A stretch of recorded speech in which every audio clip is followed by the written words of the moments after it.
The silent storm. The silence of deep space contrasted sharply with the tension aboard the ESS Thunderbolt. Captain Morgan Shaw stood motionless on the bridge, her eyes fixed on the tactical display where hundreds of enemy vessels hung in formation. The Arcturus hegemony had pushed humanity to the brink, clinging system after system in their relentless expansion. "Status report," Shaw demanded, her voice steady despite the weight of responsibility pressing down on her shoulders. Lieutenant Commander Reeves looked up from his console. "The fleet is in position, Captain. All 37 vessels accounted for and ready. Stealth systems operating at optimal capacity." Shaw nodded. 37 ships against the hegemony's 300. On paper, it was suicide. The Arcturus possessed technology centuries beyond Earth's capabilities, or so they believed. For 2 years, humanity had been on the defensive, losing colony after colony, retreating deeper into Sol system. The hegemony's energy shields could withstand conventional weapons, their sensors could detect ships at incredible distances, and their weapons could tear through Earth's hulls like paper. But humans did not submit. Humans adapted. "Commence Operation Tempest," Shaw ordered. The ESS Thunderbolt and her sister ships had been waiting for this moment. For months, Earth's scientists and engineers had worked tirelessly, developing countermeasures against the hegemony's technological advantages. Now it was time to put theory into practice. Broadcasting false transmission signatures, Communications Officer Chen reported. The hegemony sensors should be detecting over 200 Phantom vessels now. The human fleet strategy wasn't to match the hegemony ship for ship. It was to create confusion, to make the enemy see threats where none existed. While the Arcturus possessed superior technology, they had become reliant on it, trusting their sensors and defensive systems implicitly. Shaw watched as the enemy fleet shifted formation, spreading thin to counter the Phantom Armada that existed only as electronic ghosts. The real human fleet moved silently through the void, their ships coated with a revolutionary metamaterial that absorbed sensor waves rather than reflecting them. "They're taking the bait," Tactical Officer Rashid confirmed. "Their central command vessel is redirecting defensive resources to counter our Phantom fleet." Shaw allowed herself a small smile. "Initiate Phase 2. Beneath the hulls of all 37 human vessels, magnetic accelerators powered up. The hegemony had seen energy weapons before, plasma cannons, laser arrays, ion beams, but they had never faced something as elegantly simple as Earth's kinetic weapons program. While the aliens focused on energy-based weaponry requiring massive power cores and complex targeting systems, humanity had perfected the art of hurling physical objects at relativistic speeds. "Target locked on the hegemony command vessel," Rashid announced. "Slug accelerators charged to maximum. Kinetic penetrators ready." Shaw took a deep breath. Fire. 37 railguns fired simultaneously. Solid metal projectiles, accelerated to near-light speed, crossed the void between the fleets in seconds. The hegemony, distracted by Phantom sensor readings and expecting energy weapons they could deflect, never saw the attack coming. The impacts were catastrophic. The first volley tore through the command vessel's shields as if they weren't there. Kinetic energy, converted to heat upon impact, ignited the ship's atmosphere. Secondary explosions cascaded through its structure as key systems failed. "Direct hits confirmed," Rashid called out, unable to keep the excitement from his voice. "The hegemony flagship is breaking apart." Chaos erupted across the enemy fleet. Their formation dissolved as commanders tried to locate the source of the attack. But the human ships, still running silent, were already repositioning for their next strike. "Target their secondary command vessels," Shaw ordered. "Fire when ready." A second volley streaked across space. More hegemony ships erupted in flames, their advanced technology useless against simple physics. With each impact, the enemy's coordination deteriorated further. Lieutenant Mitchell at the sensor station looked up in disbelief. "Captain, they're breaking formation. The entire fleet is scattering." Shaw had expected resistance, a counterattack, not a route. The hegemony had never faced defeat before. They didn't know how to respond. "They're sending out distress calls," Communications Officer Chen reported. "Standard frequencies, no encryption. They're calling for reinforcements, saying they're under attack by a superior force using unknown weapons technology." A grim satisfaction spread across Shaw's face. "Let them run. Make sure our message is clear. Earth is not to be trifled with." The bridge crew watched in stunned silence as the mighty Arcturus hegemony, conquerors of a dozen star systems, flood before the human fleet. Ships that could have continued fighting were abandoning the battlefield, their crews gripped by a panic that spread like wildfire through their communications network. "Secure the area," Shaw ordered, "and prepare for Phase 3. The hegemony won't take this humiliation lightly." The ESS Thunderbolt moved forward, leading the human fleet into the debris field that had once been the pride of the Arcturus Armada. In a single coordinated strike, humanity had shattered the myth of hegemony invincibility. As the fleet secured their position, Commander Alvarez approached Shaw. "They'll be back," he said quietly. "And next time, they'll know what to look for." Shaw nodded. "That's counting on. Phase 3 isn't about winning the battle, it's about winning the war." Across the hegemony fleet, sensor operators stared in disbelief at their readings. The human vessels had seemingly appeared from nowhere, striking with weapons that bypassed their most advanced defenses. Panic spread through the ranks as reports filtered in from surviving ships. On the bridge of the Thunderbolt, Shaw received word that the hegemony's retreat was complete. All enemy vessels had withdrawn beyond the system's edge. "Begin recovery operations," she ordered. "I want every piece of hegemony tech we can salvage, and prepare a transmission to Earth Command. Tell them Operation Tempest was a success beyond our expectations."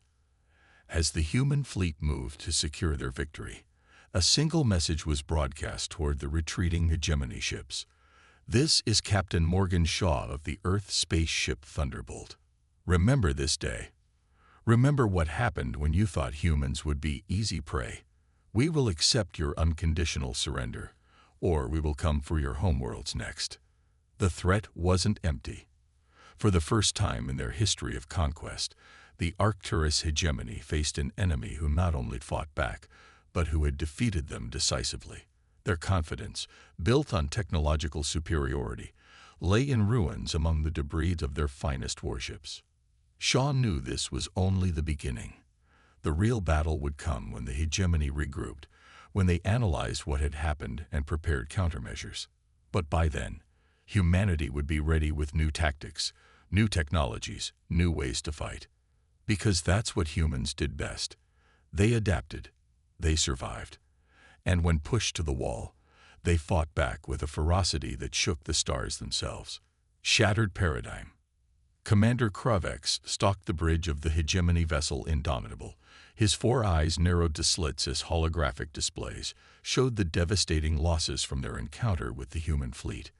Nearly a third of their armada lay in ruins, including their flagship and 3 superior command vessels. "Impossible," he hissed, mandibles clicking in agitation. These primitives were barely space-capable 2 centuries ago. How could they develop weapons that bypass our defenses so completely? Senior tactician Zolvan approached cautiously. "The humans did not use energy weapons as we expected, Commander. Our analysis indicates they employed simple kinetic projectiles, accelerated to relativistic speeds. Primitive weapons." Kravex spat. "Are you suggesting we were defeated by glorified rocks?" "Primitive but effective," Zolvan replied. "Our shields are calibrated to disperse energy attacks. These projectiles carried so much kinetic energy that our shields couldn't dissipate it fast enough.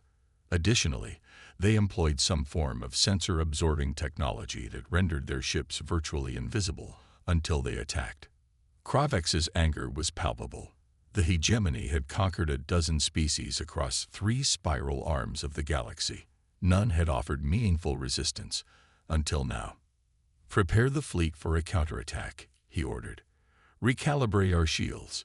If they want to throw rocks at us, We will show them what real power looks like. Meanwhile, aboard the ESS Thunderbolt, Captain Shaw was finalizing Phase 3 of Operation Tempest.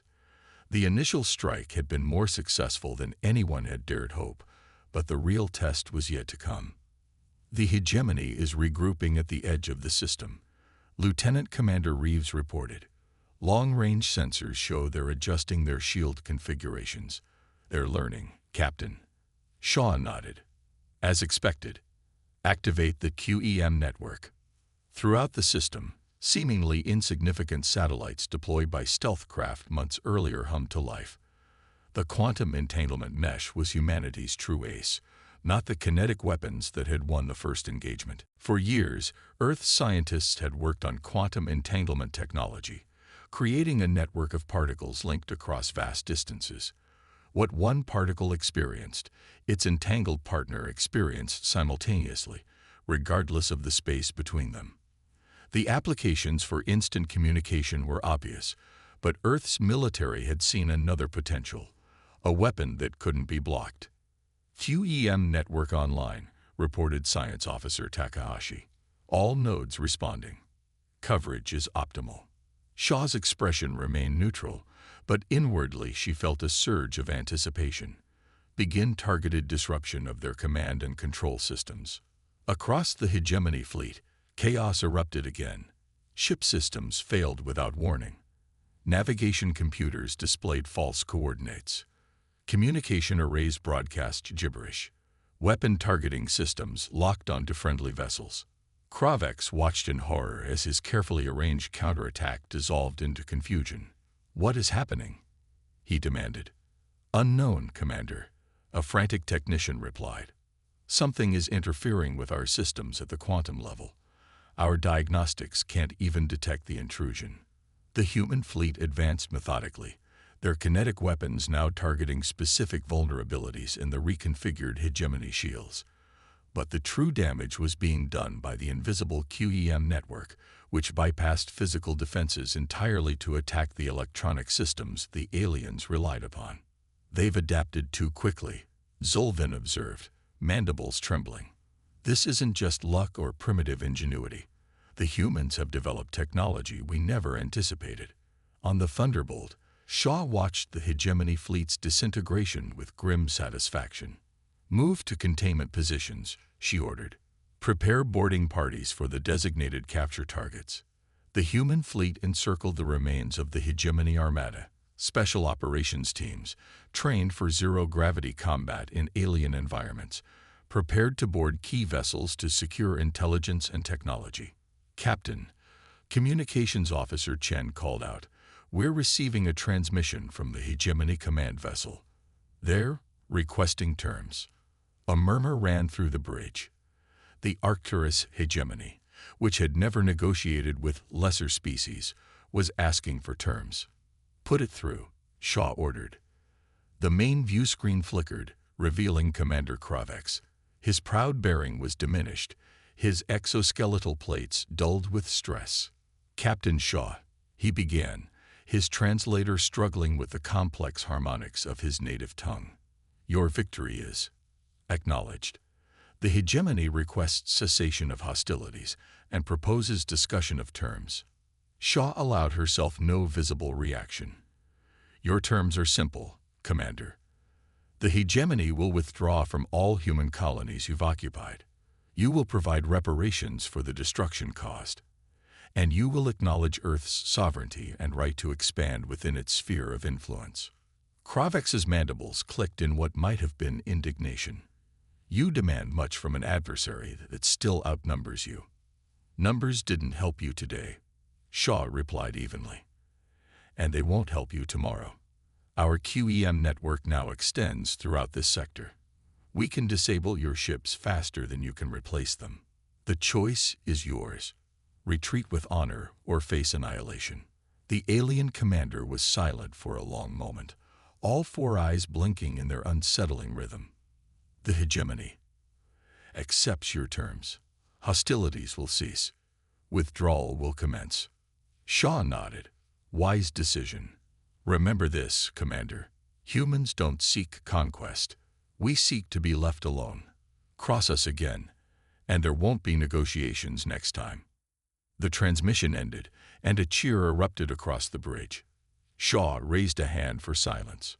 "This isn't over," she reminded them. "The hegemony has ruled this sector for centuries. They won't accept defeat easily. Our work is just beginning." In the days that followed, the human fleet oversaw the hegemony's withdrawal from contested systems. News of Earth's victory spread throughout the galaxy, sending shockwaves through the cosmic order. Species that had lived in fear of the Arcturus hegemony now looked to humanity with a mixture of awe and apprehension. "We're receiving diplomatic requests from 12 previously unknown species," Commander Alvarez reported a week later. "They're seeking alliances, technology exchanges, protection agreements." Shaw studied the reports thoughtfully. "Earth isn't ready to become the galaxy's new police force, but we're also not going back to isolation. Forward these to diplomatic court with my recommendation that we proceed cautiously." As the ESS Thunderbolt prepared to return to Earth, Shaw stood at the observation deck, watching the stars. The victory had been decisive, but it had changed everything. Humanity had announced its presence to the galaxy not as another species to be conquered, but as a force to be reckoned with. "What are you thinking, Captain?" Alvarez asked, joining her at the viewport. Shaw's gaze remained fixed on the distant stars. "I'm thinking about what comes next. The hegemony underestimated us because they couldn't imagine that a younger species could innovate beyond their understanding. Their arrogance was their downfall, and we need to make sure we don't make the same mistake," Alvarez concluded. Shaw nodded. "Exactly. We won today not because our technology was superior in every way, but because we thought differently. We need to keep that edge." As the Thunderbolt engaged its drives for the return journey to Earth, news of humanity's triumph continued to spread across the galaxy. The message was clear. A new power had emerged among the stars, one that fought not with overwhelming numbers or centuries of technological development, but with ingenuity, adaptability, and the fierce determination to survive. The galaxy would never be the same again, and neither would humanity.